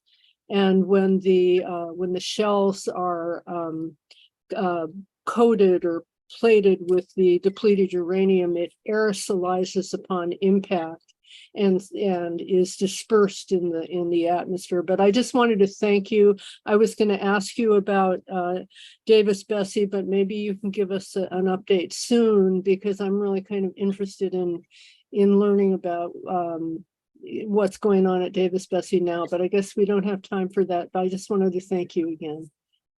Okay. Well, go ahead, Pat. Well, thank you, Mila. And people should know, like you said, depleted uranium is just as radioactive as the original. It's only been depleted of 0.7% of the fissionable uranium, but the non-fissionable is also radioactive, so it loses no radioactivity hardly when it's enriched, after it's enriched. Well, what they really refer to with depleted uranium is a hardening that they use for anti-tank shells and things like that, and it creates radioactive dust, which has really devastated Iraq, where it was used, and other places. I mean, it's essentially another form of nuclear war, and but lower key than we expect from the big bombs. And Portsmouth, Piketon, and Fernald are really at the core of this. So your work in Southern Ohio is very, very critical.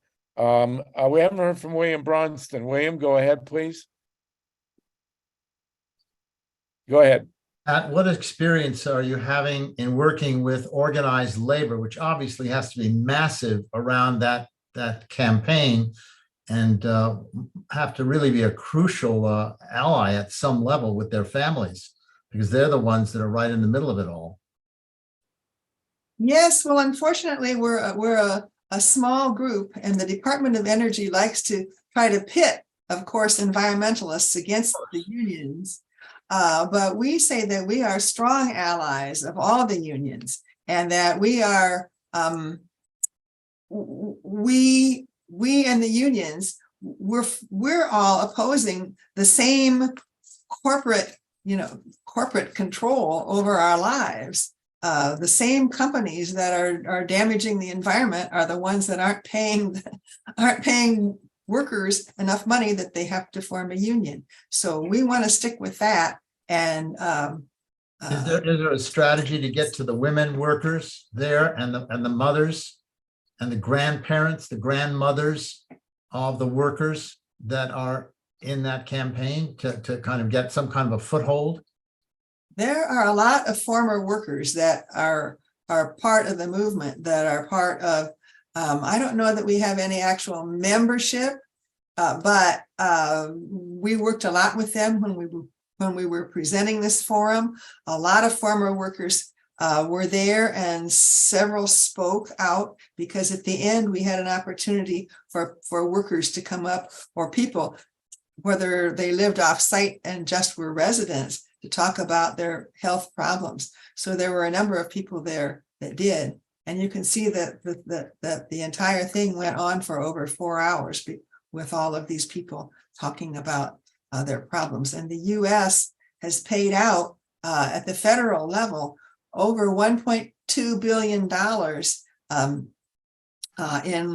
in workers' compensation for illnesses from that site.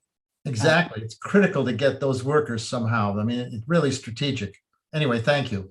Thank you. It's important to remember, and Pat, I'm sure is well aware of this, that in the early days of the anti-nuclear movement, we had a very strong ally named Tony Mazzocchi, who was at the Oil, Chemical, and Atomic Workers Union. And he made a really big difference. Pat, I hope we could find another Tony Mazzocchi in the unions down there in Southern Ohio. It will be really great. Thank you for that. Dorothy Reich, Tatanka, and Ruth. Dorothy, are you unmuted? Yeah, it's just so, I first started getting involved in politics again in the early 2000s. And one of the big issues was the depleted uranium being used in Iraq, and the horrific birth defects it was causing. And the women in Fallujah were they showed some pictures of these children. It was, heartbreaking. And now here we are doing it, and we're doing it to our own people, and there'll be birth defects now in Ohio. Plus they're using depleted uranium again in bombs, and sending bombs to Ukraine with depleted uranium. So the evil just never ends. You think you've got it dealt with, and then there it goes again. So I'm just sick about this whole thing. I sent a few articles about it the other day. It's just, I don't know. Thank you. No words. Thank you for that. The US. And thank you, Pat. And Pat, you really deserve combat pay for living and working in Columbus. So we appreciate that. Tatanka and then Ruth. Yeah. And then we're gonna jump in with some renewable energy stuff. Let me say before that, the US tested these DU weapons at the Jefferson Proving Ground in southern Indiana. And at one point, the Army determined that it was too dangerous to clean up. Oh, that's reassuring. Tatanka, go ahead. Yeah, thank you so much, Pat, for your consistent work. I will join your group. I'll get the information and see if I can be helpful. I'm California, Awesome. but we have to remember, I mean, the way things work now on the planet, no one's safe. We're all upwind or downwind of anything that happens. The soil is contaminated. The water goes everywhere.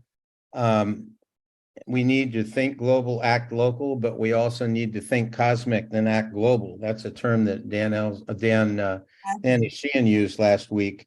And in memory of Dan Ellsberg, who was aware that we have neighbors outside our little planet and our little system here.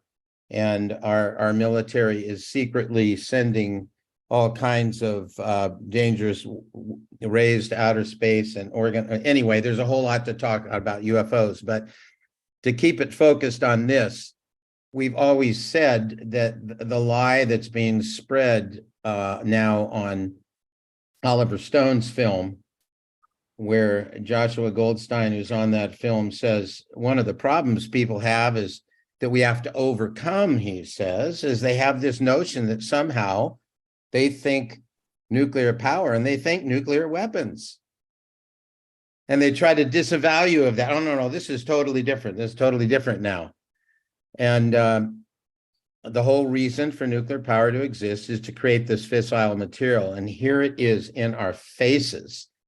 So we all need to help you out. we're neighbors, whether we're in California or halfway across the globe. And thank you. Very, very happy to have you. And we already have one other member from California. Great. Thank you, Tatanka. Ruth Strauss, Ruth. We still have 51 people with us. So, Pat, you're quite charismatic, and it was a beautiful presentation. Thank you. Ruth Strauss. Yeah, I think everybody on this call probably knows this, but in case they don't, the depleted uranium was responsible in Iraq for a huge number of horrific birth defects, children with one eye, no testicles, whatever. And that was years after the Iraq war. So, the effects of depleted uranium. I think Amy Goodman did a show on this, but it's really horrific. So, thank you for bringing that up. Depleted uranium is not depleted. And I appreciate the statistic that you gave of, I never knew that, of just how little it was depleted. Thank you. And you got to remember that Clinton used depleted uranium in Yugoslavia as well, in Bosnia. So, it wasn't just Iraq. Jeffrey will give you one statement very quickly, please. Jeffrey? I just wanted to know if I should mention the documentary idea we're doing for Diablo Canyon. Yes, you're working on the documentary for Diablo Canyon. Thank you very much. And anti-Diablo Canyon, just try to get it shut down. Frontline PBS. Thank you for that, Jeffrey. Thank you for your good work on that. Ron, I know you're next, but I want to call on Dennis because I know he's got to run. Dennis, go ahead, and then Ron Leonard. Dennis Bernstein. Do we have you here, Dennis? I'm trying to unmute you. Okay. There we go. Go ahead, Dennis. I'm sorry about that. I just wanted to point out, I did a couple of pieces, I believe, at least 2 for Covert Action Bulletin, and at the time of depleted uranium. The United States government knew full well that it would be devastating for the population on the ground as well as for soldiers. And they even wrote very extensive memos in the Pentagon in terms of how soldiers tend to take souvenirs, little metal things, and this and that and the other thing, and how that was going to be a real problem. And I can tell you that I reported extensively. Veterans were sick everywhere. They talked about all kinds of meters going off, and they were told time and again that the meters were broken, that there was a screw up in the contract, blah, blah, blah. But the United States government knew what they were doing, but this was a choice because it became a key part of the United States for forward fighting material to harden armor, harden tanks. It was crucial. They didn't care, and it did take a devastating toll on Iraqi children. This is, and again, veterans are still sick everywhere from this. Right, and I would assume that since tanks are key to the battle in Ukraine, that the EU is being used in tanks. So for everybody that doesn't know, you can make a shell with depleted uranium, and you don't have to put explosives in it. And then when the shell hits a tank, it basically ignites, and it's extremely radioactive. And so I'm going to assume that they're using this stuff in Iraq as in Ukraine as well. Okay, thank you for that, Dennis. Ron Leonard, you've been patiently waiting. Ron? So let's tie this together.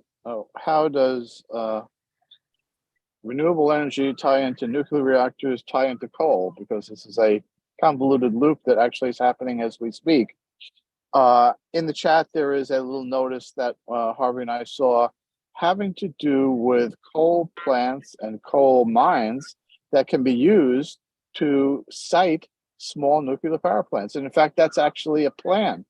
There are factually 45 coal mining sites. There's 1,500 or so either coal plants or coal-related sites. And if you happen to have one of those things, you can use the infrastructure Restructuring Plan Act funding to site a small nuclear power plant.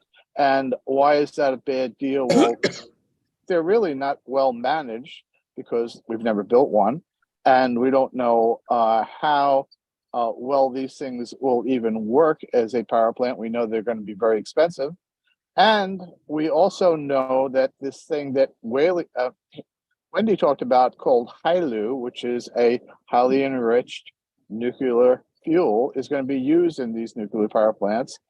So great idea. Let's put a lot of small nuclear power plants located at old coal sites all the way around the United States, have them funded by taxpayer dollars, produce the most expensive electricity in the nation.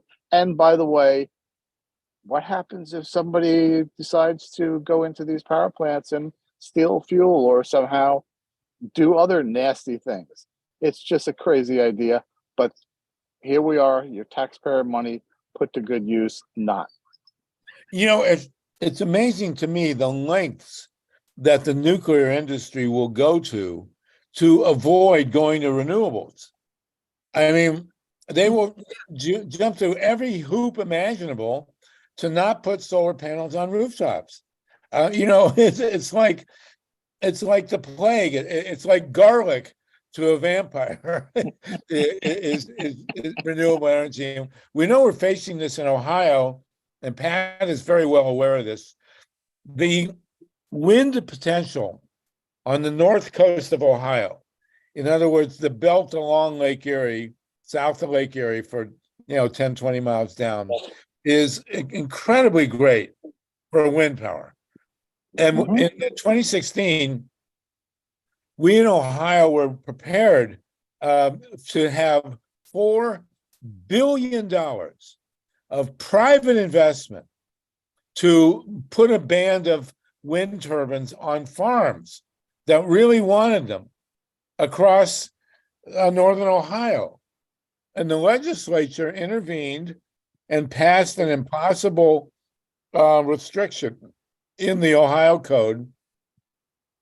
And since 2016, which is now 7 years, there has been a complete loss of at least $4 billion of wind construction, thousands of jobs, billions of kilowatt hours, and all to avoid having renewable energy. And now they're reliable renewable energy. Yes, reliable, cheap, reliable, safe, clean, all that stuff. And now they want to take all these old coal mines, which are absolutely filthy, and fill them with nuclear power reactors. These people are crazy. I mean, it's complete insanity. And the market, if they let the market economy work, I'm no Milton Friedman guy, although I like Adam Smith, by the way. Adam Smith was a humanist, but nonetheless, a market economy and energy, Ohio would be totally wind and solar powered right now. I'm sure. And nuclear only has to be, it's 100% publicly funded because Wall Street won't invest anything in it. No, the number one location for anti-nuclear sentiment when it comes to nuclear power plants in the United States is Wall Street. Nobody on Wall Street will invest in atomic energy, but they all want to invest in renewables. And here we have these guys in Ohio, this brain-dead legislature puts in a single sentence in the Ohio Code, kills $4 billion in private investment. And then we've got this insanity down at Portsmouth. And, Pat, your work is totally admired, and thank you so much. Myla Reeson has a hand. Myla? Yeah, I went in the 1990s when I was working as a community organizer in New Mexico, fighting a dump for plutonium contaminated nuclear weapons waste. I met Demasio Lopez, who returned to Socorro, New Mexico, which is south of Albuquerque, to where his family and friends lived. And he discovered that almost everyone he knew was dying of cancer. And when he started digging and did some research, he found that New Mexico Tech, which is a school that develops weapons in southern New Mexico, had been given research, and the research was made possible by through a bipartisan effort from both. Somebody needs to mute. Yeah, the a bipartisan effort of both New Mexico senators, Pete Domenici and I'm sorry, my phone's ringing, it's distracting. Hold on a second, let me recheck this. At any rate, that was Jeffrey. At any rate, Pete Domenici and the Democrat, all of a sudden Jeff Bingaman, had joined forces to bring depleted uranium weapons development to the state of New Mexico. And this was going on in the lead up to the war in Iraq. And I remember learning about this from Damasio Lopez, and later seeing General Schwarzkopf on TV being asked about depleted uranium weapons and claiming that he knew nothing about it. And I was thinking, isn't that odd that I knew about it years before Schwarzkopf? At any rate, I've got a lot more to say about it. Maybe we can do another segment. There's a lot about depleted uranium that I studied years ago. Well, yeah, it's amazingly bad stuff. And I do want to, since you people are so persistent. We have 49 people on the call after more than 2 hours. It's phenomenal. I do want to mention we will talk about this more next week. God help us. But the situation at Zaporizhzhia in Ukraine is really, really desperate now. Somebody blew up a dam, a big dam. And there's a piece in the New York Times today basically saying the Russians did it. But the bottom line is that the cooling water that's needed, the 6 reactors at Zaporizhzhia are shut. But as we know with nuclear power, the spent fuel pools continue to require cooling, and there's a very serious question about whether they're going to have water to cool Zaporizhzhia. I mean, we could be looking at 6 Chernobyls here. An explosion in a spent fuel pool, as we saw at Fukushima, which we barely missed at Fukushima, an explosion in the spent fuel pool at Unit 4. We have 6 spent fuel pools at Zaporizhzhia that are on the brink of losing their cooling. And it could not be more serious. I mean, this should be front page news everywhere. So here, we have these 6 reactors that are vulnerable to the worst part. This is the biggest nuclear power plant in Europe. And God help us at Zaporizhzhia if this gets worse. Same as at Palo Verde, where I don't know where they think they're going to get the water in the middle of the desert to cool 3 atomic reactors, but that's what we're looking at. I also want to talk very briefly. There is a film making the rounds. I'm going to try and get the filmmaker on next week, called The Women at 3 Mile Island. Radioactive, The Women at 3 Mile Island. And it's about women that I interviewed 40 years ago after 3 Mile Island melted, and where the radiation went out, and the industry continues to say nobody was harmed. But I knew right then it was the worst week of my life, that people were, hair was falling out, lesions, you name it, metallic taste. And this film is actually quite powerful. Women, Radioactive, Women of 3 Mile Island. I'm going to try and have Heidi Huttner on next week to talk about it. I also want to mention there's a story also in the Times, radioisotope thermoelectric generators. Did anybody else see this? Apparently, the geniuses in the Soviet Union scattered all over the Soviet Union. Oh yeah, here's the destruction of the dam in Ukraine. And this is really, really serious stuff. I'm not sure how much we can understand with this particular map, but the atomic reactors at Zaporizhzhia may simply not have. That's the dam, the Kakhovka Dam in the upper right, and they simply may not have the water to cool these reactors. And one of the issues that nobody likes to talk about from the industry with atomic power is water. And the Russians may have had their little whatever for destroying this dam, but they're just we're looking at potential explosions there. They also found I'm amazed we didn't read about this prior, but this is in the New York Times today or yesterday. Somebody has figured out that the Soviets had these things called radioisotope thermoelectric generators, where they stuck radioactive strontium into these little generators.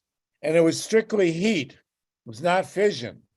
But if you put enough strontium, and they use plutonium for outer space, it just generates heat. And they put these 2,500 of these intensely radioactive so-called RTGs all over the Soviet Union. And they're still there. And they're still radioactive. And they just had an instance where 3 guys were stuck out in the boondocks, and they came across this thing, and it was warm, and they slept right next to it and got terribly irradiated. And they wound up in the hospital from radiation exposure. And here we have these idiots now talking about, small modular reactors and, little whatevers that are going to be spread by the 100 all over the United States, all over the world. And they expect, 40, 50 years later, there's not going to be a problem. So this is another piece of insanity. You have to wonder about our species.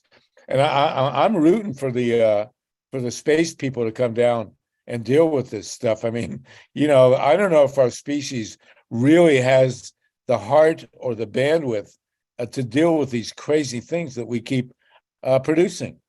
So I want to emphasize again, Pat, thank you so much. Please, people, join Pat's organization. Please join Pacifica. Go to New Day Pacifica. Myla has put the link in the chat. You got to join Pacifica. Put in your $25 so you can vote in this all-important election. And Julie, I know you've had your experiences with BAI, but we have to make things better. As chair of the KPFK board, and Myla can attest to this, I have cut meeting times by more than half. And we actually have had glimmers of sanity at KPFK board meetings, which is never unprecedented in human history. We're hoping Tatanka and Carol will join the KPFK board. Nancy is going to join. So, and Wendy, we're recruiting her as well. So does anyone have, and Dorothy Reich, who is a Californian, can testify to the craziness of Pacifica, but also the need to save it. Does anyone else have anything they want to chime in? It looks like we may actually end on time today. Wendy was going to talk about Florida, I thought, or Wendy, you want to give us a quick report on Florida? I will say that new heights have been reached. I saw just before going on today's Zoom call that Ron DeSantis was comparing himself to the disciples of Jesus. I will repeat that. Ron DeSantis has been comparing himself to the disciples of Jesus. I don't recall, I'm not a biblical expert. I do not recall the disciples of Jesus screaming at gay people and doing the kinds of things Ron DeSantis has been doing. Wendy, you're in Florida. Do you want to comment on Ron DeSantis as a disciple of Jesus and tell us what else he's been doing? Well, I'm a little dumbfounded with it. He was reported a few months ago, like, I guess apparently they had staged some sort of promotion for his campaign where his family is like kind of dressed in a certain way, where that was like the implication. And yeah, they're true believers in whatever it is they have to say. What would Jesus do if he was offered the opportunity to torture prisoners at Guantanamo? I mean, he would probably set them free. He'd probably take the opportunity, set everybody free, and then burn Gitmo to the ground. Okay, But so yeah, I do want to take, Wendy, we'll go to you in Florida. I do want to remember that we did have in Ohio a Supreme Court decision. The state Supreme Court has approved a referendum, constitutional thing to be voted on in August, which is unprecedented, where the state legislature wants to make it that if you want to have a referendum or a constitutional amendment with a popular vote, you have to have a 60% majority. And that is going to be on the ballot in Ohio next month, in August. So I wanted to throw that in. And then, Wendy, if you'll do it real quick, and then we got Kat. Wendy, do me a favor. Let me have Kat Kramer hasn't spoken yet. Kat, go ahead. And from LA, Kat Kramer, do you want to chime in? And then we'll end with Wendy. Go ahead, Kat. Let me unmute you here. Are you good here, Kat Kramer? Yeah, can you hear me? Yes, please. I just want to say I haven't been on in a while, but I'm so glad you mentioned Radioactive, The Women of 3 Mile Island, Heidi Hutner's film. I've been talking to Heidi the past several months, and I am going to be including it in my new festival, which is launching this summer. It's called Sheroes for Change. It's more female empowerment focused films and documentaries. And so that film is definitely going to be in there. So it's an extension of Kat Kramer's Films That Changed the World, my cinema series, but it'll be a festival as opposed to one movie a year. I'll have several films that are basically by female filmmakers, female focused stories.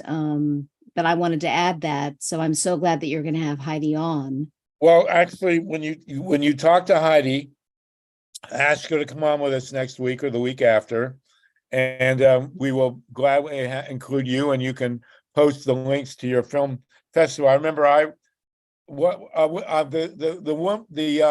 film I spoke at your festival with Ed Asner, right? I believe it was about the guy who saved the world. That was actually the Atomic Age Cinema Fest that I co-partnered with, but this is a brand new festival that's going to be launching. This will be the first year of it, called #Sheroes for Change. So it all springs from the same plays, which is my cinema series, but it'll be a brand new festival. But yeah, it was great having you on there, but I will definitely give the information. Thank you, and we'll post your links and all that stuff. Oh, okay, thank you so much, Kat. It's great to have you with us. You're terrific. Yeah, Kat, we need you on the KPFK local station board. Okay, yes. Did you see the link? If you could resend it. Okay. I just put it in the chat, but if you don't have access to the chat, I think I have your email. Well, I can. Very good. Very good. Kat, great to have you with us. And we will we will promote your festival as best we possibly. Thank you so much. Thanks. Okay, Wendy. Thank you. I interrupted you. Go ahead. It's totally fine. That was a great announcement. And I hope she hooks up with Lynn Feinerman as well, who I just saw is no longer on the call with us, but she does Women's Rise on Radio. So you should at least be in connection. And doesn't Kat have like the best thumbnail picture? It's really a stunning picture that she has. I wanted to compliment her. It is indeed. Thank you. Yeah, Florida, I'll breeze through real quickly because there's just so much that it's like I don't even know where to start right now. I mean, there's the whole DeSantis thing. He's just pulled so much. I will make a mention. I know you wanted to mention phosphogypsum, and we can get into it another time, but on the segue of radioactive, I mean, one of the tremendous bills. Oh, and you had mentioned the supermajority for citizens initiatives in Ohio, 60%. Florida already did that. Now we're looking for 67% approval for citizen-led initiatives. So at least those sort of things have to get approved for by the voters. I'm not confident that it will, but yeah, it's on the horizon, and hopefully the Democratic Party will follow the lead that Alabama set, where if somebody could mute themselves, please. The gerrymander districts, there's now precedent for us to go ahead and to maybe take a stand. So I would call out Nikki Fried and the Democratic Party, because right now it's the progressives are the only ones that are interested in the fact that we have 20 Republican seats and 8 Democratic seats, and it's completely insane. So the opposition party needs to stand up and do that. DeSantis is he's might be under criminal investigation by Texas and Ohio and California for the migrant flights that they finally approved that he actually did. The phosphogypsum is apparently Florida is the largest producer of phosphorus, I think, on the planet. And little did we know, even as residents, there are massive stacks of the radioactive toxic byproduct called phosphogypsum. It's created when you convert phosphorus into fertilizer, which is also what's killing thousands and thousands of miles of our rivers and streams here through algae and green the red tide and green algae. And so they want to use this as an aggregate in the roads and create radioactive roads. And I mean, it's just one example of like the completely asinine, unbelievable, fantastical imagination land things that are actually taking part in Florida. I will say, after Trump's visit to the courthouse, where he walked away, we have, how many people on pretrial detention that are dying in jail, and Trump on 70 counts or something gets to walk home and fly back to New Jersey. And he stopped at an iconic little restaurant after leaving the trial. And he walked in, and there's like all these supporters of him, and he's like, food for everyone. He claims it, food for everyone. He walked out, didn't pay for a damn thing, didn't order a damn thing. Or like he didn't even get a cafecito to go. Like like everyone, the whole staff and all the customers are like, what happened to food for everyone? And that just like every one of his other promises. Well, the question is, would Jesus have paid the bill? Anyway. Jesus, yeah, he would have turned it all into wine, water to cafecito. And I will mention that Francis Suarez threw his name in for the nomination of presidency on the Republican ticket. They call him Ponzi Pastelito. He's the Miami mayor who's under investigation by the FBI and the Ethics Commission for taking $10,000 a month in undisclosed salary from a developer that he's been giving special contracts to, and it's up to $140,000. So that's how long it's been going on and how much he's doing it for. They just had to redraw some district maps after gerrymandering. I just found out that his father was involved in some like ballot scams and election fraud like a few years back. And he's also had crypto things. So there's so much more we can get into. I appreciate it, but yeah. Next week, I'm expecting to have Dr. Lisa Naj, who is a world-renowned expert on phosphogypsum. So we will have some in-depth discussion about the stuff they're putting on the roads. Again, you have to wonder, does our species have a death wish? God help us. Thank you so much, Wendy. You're welcome. I have one more announcement before we go, if that's okay. After Tatanka. Go ahead. Go ahead and announce it. Oh, thank you. So Carolina Ampudio is going to try to be here with us today. I think next week, her and one of the lead organizers potentially will be on. UPS is about to do the largest strike in history with 75,000 workers led by the Teamsters walking out starting in August if their contract isn't if their demands aren't met when their contract is brought forth. And one of the demands would be like, can you put AC in all of the trucks, because they don't even have AC and people are falling over. So 750,000 workers. It's been top secret for a little while in the coming stages, but it's a massive story. It's 750,000 people. So we'll keep following with that, and hopefully the leader, he's really charismatic. You'll enjoy it. So hopefully next week we'll talk more. Thank you so much. Thank you, Wendy. Keep up. Tatanka. Several quick things. I don't think the news traveled very fast after talking with Jan and kind of going in detail about my limitations and everything. I did tell her that after talking with Carol, that I will run for KPFK board. So wow. It's too important. Pacifica, the future of Pacifica is too important for everyone in the world. We can't let it go. That's the reason I'm doing this. And also the invitation to be sharing some time with Sluggo on the man who shortens meetings. That's going to be a great experience. So a couple other things. Does our species have a death wish? Everybody really needs to take some time to learn about this UFO phenomenon. I won't go into it now.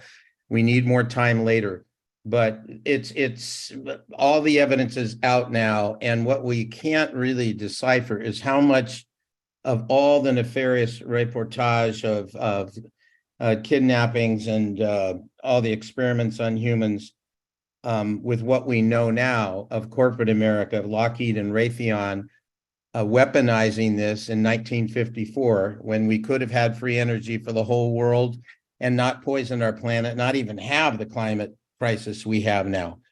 That there have been, people from the inside are talking about this, that it's U.S. corporate power that has created vehicles.